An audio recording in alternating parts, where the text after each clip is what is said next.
Assalamualaikum warahmatullahi wabarakatuh. Kami dari kelompok 5 akan menjelaskan mengenai pengertian asas, norma, konsep, dan teori HAN serta keputusan atas dasar diskresi dalam HAN. Kami dari program studi administrasi negara FISIP Untak Surabaya. Video ini bertujuan untuk memenuhi tugas UAS mata kuliah hukum administrasi negara kelas R. Sebelumnya perkenalkan, nama saya Vita Rahman Nurjalanti, NBI 11120001110. Dan saya Dwi Anggraini, NBI 111200005, dan dosen pengampu Bapak Edi Wahyudi, SH, MSI. Saya akan menjelaskan 4 pengertian hukum administrasi negara atau bisa disingkat dengan HAN. Yang pertama, asas-asas dalam HAN. Yang kedua, norma HAN. Yang ketiga, konsep dalam HAN. Dan yang keempat, teori dalam HAN. Saya akan menjelaskan tentang asas-asas dalam HAN. Dalam bahasa Indonesia, asas bisa disebut dengan prinsip. Dalam Kamus Besar Bahasa Indonesia, prinsip adalah suatu dasar atau asas kebenaran yang menjadi pokok dasar berpikir dan bertindak. Pengertian asas dalam HAN sama dengan pengertian asas pada umumnya. Yang membedakannya hanya pada bidangnya atau lapangannya.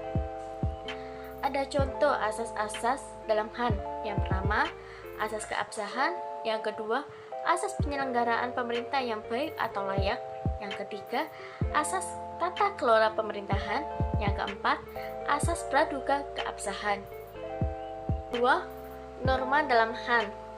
Menurut Sudikno Mertokusumo, asas hukum bukanlah norma hukum yang konkret, melainkan latar belakang peraturan yang konkret dan bersifat umum dan abstrak.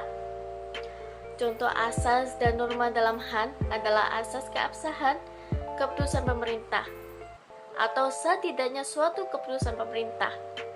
Keputusan pemerintah sah apabila dalam pembentukannya tidak bertentangan dengan peraturan, perundang-undangan, dan asas-asas umum pemerintah yang baik. Contoh norma HAN adalah sebagai asas keabsahan keputusan pemerintah dalam Undang-Undang Nomor 9 Tahun 2004 tentang perubahan asas Undang-Undang Nomor 6 Tahun 1986 tentang peradilan tata usaha negara. Yang ketiga, konsep dalam HAN. Konsep selalu digunakan dalam peraturan hukum untuk menyatakan kehendaknya. Konsep dalam HAN yaitu suatu pikiran yang diciptakan khusus sebagai suatu teknis untuk menyatakan kehendak tujuan administrasi negara. Yang keempat, saya akan menjelaskan mengenai teori hukum. Teori hukum dalam arti luas pada dasarnya bersifat menganalisis atau mengkaji dalam atau menjelaskan tentang segala hal yang terkait dengan hukum melalui berbagai pendekatan atau pola pikir. Teori hukum dalam arti sempit bersifat menganalisis atau mengkaji dan atau menjelaskan tentang segala hal yang terkait dengan aspek hukum positif. Teori hukum dalam arti luas maupun arti sempit ini antara lain berfungsi sebagai kerangka teoretik dalam menganalisis atau menjelaskan hukum positif. Contohnya yaitu yang pertama teori keabsahan perbuatan pemerintah, yang kedua teori melebur dalam pengambilan keputusan pemerintah, yang ketiga dari pembagian dan pemisahan kekuasaan negara, dan seterusnya. Yang kelima, saya akan menjelaskan mengenai diskresi. Menurut Kamus Besar Bahasa Indonesia, diskresi diartikan sebagai kebebasan mengambil keputusan sendiri dalam setiap situasi yang dihadapi. Adapun tujuan dari diskresi yaitu yang pertama melancarkan penyelenggaraan pemerintah, yang kedua mengisi kekosongan hukum, yang ketiga memberikan kepastian hukum. Adapun dampak dari diskresi yaitu ada dua, dampak positif dan dampak negatif. Yang pertama dampak positifnya yaitu urusan pemerintah akan lancar, efektif, dan efisien. Dan dampak negatifnya yaitu bila penggunaan secara berlebihan menimbulkan pelampauan kewenangan, penyalahgunaan wewenang, dan sewenang-wenang.